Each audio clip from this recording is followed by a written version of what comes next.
Hello, welcome to part 2 of my top 10 marketing communications tips. If you haven't seen it yet, look out for part 1, which is available on YouTube and also on my website. Whichever platform you're on, have a look. So let's get on with tip number 5, which is where we were at. So, why should customers listen to you? Well, you probably wouldn't be doing what you're doing if you weren't an expert in your field. Now, you really need to make your customers aware of this. There are various ways to do that. I spoke in part 1 a bit about blogging. Hosting a good blog on your website is genuine interest to your customers is a really great way to help keep them engaged and demonstrate your knowledge and your expertise. If they keep coming to their website, they're also more likely to become a customer. Speaker opportunities. I'm filming this during a pandemic. However, hopefully before too long, we'll be back in the real world, but there's still online events in the meantime. There are a lot of conferences that are probably crying out for people who are expertise in your field. Don't just rely on customers being there on the day, though. If you do get your speaker opportunities, advertise that the fact that you're speaking to the world, because that really helps build your credibility. It's not just the people who are there, it's your other potential customers who then also see you as an expert. And obviously, if they film it, share that after the event. Getting your PR out there, as well as putting out really good, useful press releases, which could be repurposed blogs potentially. Make friends with journalists. They love to have stories. They want to make it as easy as possible to get their stories and their content. If you make them aware that you are an expert in that field, and if they want expertise, that you are the contact. So you'll probably get interviews and so on as well. Now, all of these is really not about pushing your product or service as a general rule. And so the exception would be a blog where maybe you're selling something kind of technical and you have a comparison, the different technical, why you would choose one product over the other. That sometimes works quite well as a blog. But as a general rule, this is very much about demonstrating that you are the expert. So this is tip number 5, make yourself the go-to expert. Now, I can't emphasize enough just how important for the vast majority of businesses your website is.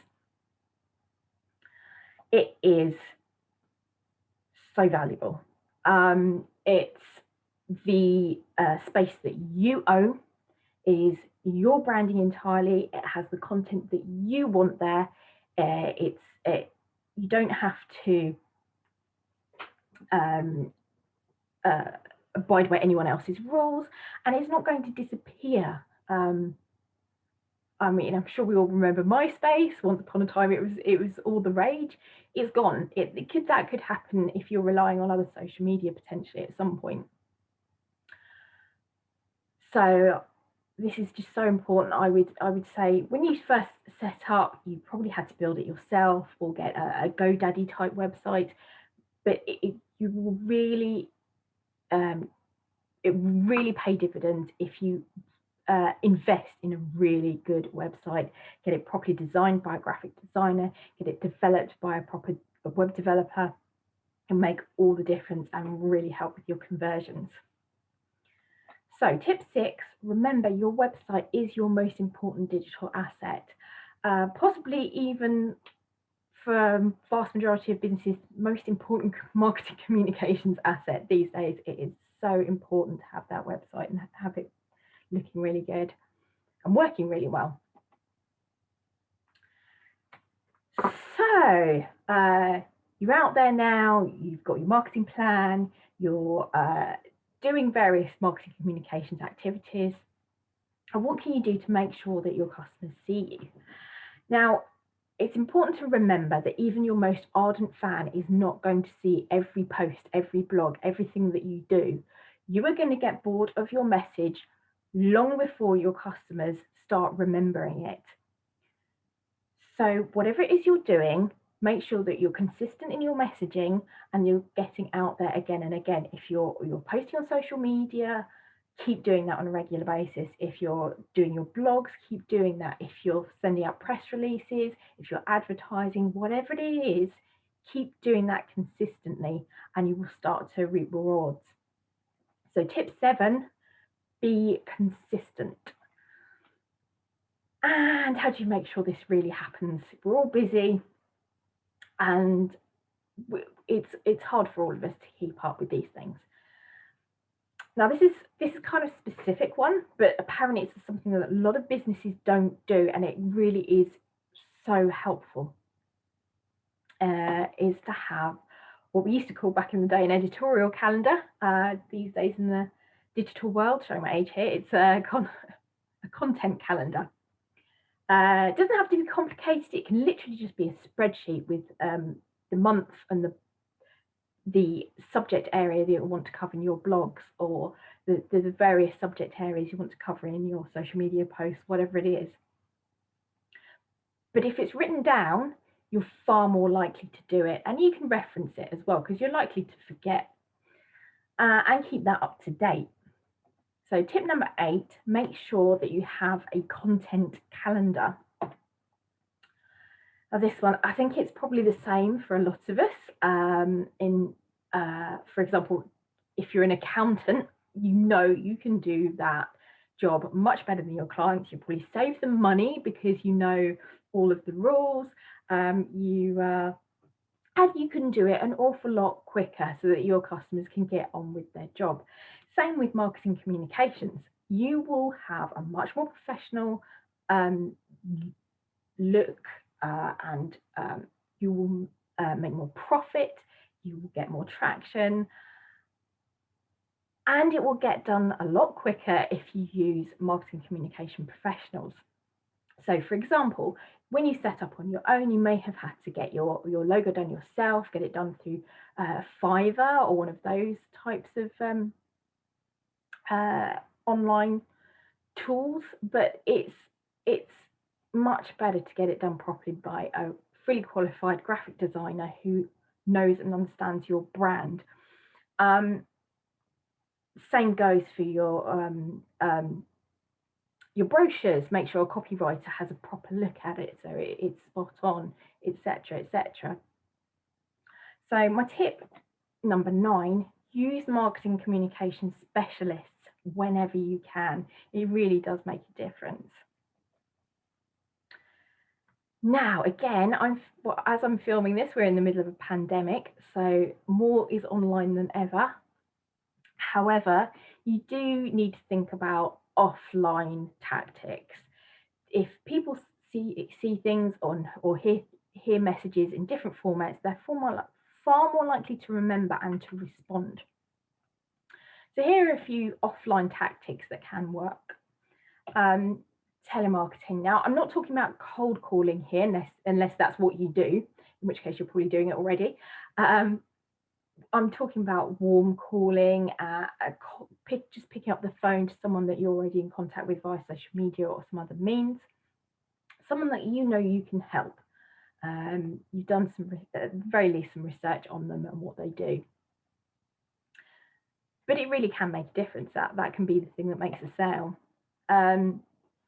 Again, in the middle of the pandemic, so not right now, but possibly when you're watching this, it's sometimes really makes a difference just knocking on doors. I'm not talking about business to consumer stuff here. I'm not talking about knocking on houses, but if you're out visiting a client and say another potential client that you'd like to speak to is nearby, knock on their office door, see if they're in. And I'm talking about when there's a specific person that you want to see, you know who it is you want to speak to. And if they're not there, hand over a business card maybe a letter, some lumpy mail. Everyone loves lumpy mail. And yeah, it's amazing. It's surprising actually just how often that works. And that kind of brings me on to mail again. Direct mail, I am not talking about junk mail here. I'm not talking about all those leaflets that you get to the door. Not that that doesn't work, sometimes it does. But really what I'm talking about is where you've got a named individual you know that you want to interact with, maybe has interacted with you in the past in some other means. Send them something in the post. It needs to be on message, it needs to be relevant to them. But if it is, that can be a really good conversion. And exhibitions, again, not happening at the moment, but exhibitions can be a great way to get in front of customers that you wouldn't normally be able to get in front of. The big exhibitions are very expensive, and to be honest, they're getting fewer and fewer visitors. Some of the smaller exhibitions, especially the ones connected to conferences, are often better attended, and it's a niche audience. You know, it's your audience, and it's usually a lot cheaper to exhibit at those types of events as well. So they're worth considering. Now, for all of these, especially the mail and the mail visiting offices and the exhibitions, it's so important to follow up. I don't know how many times that I've had guys go to an exhibition and then 2 weeks later I got a big pile of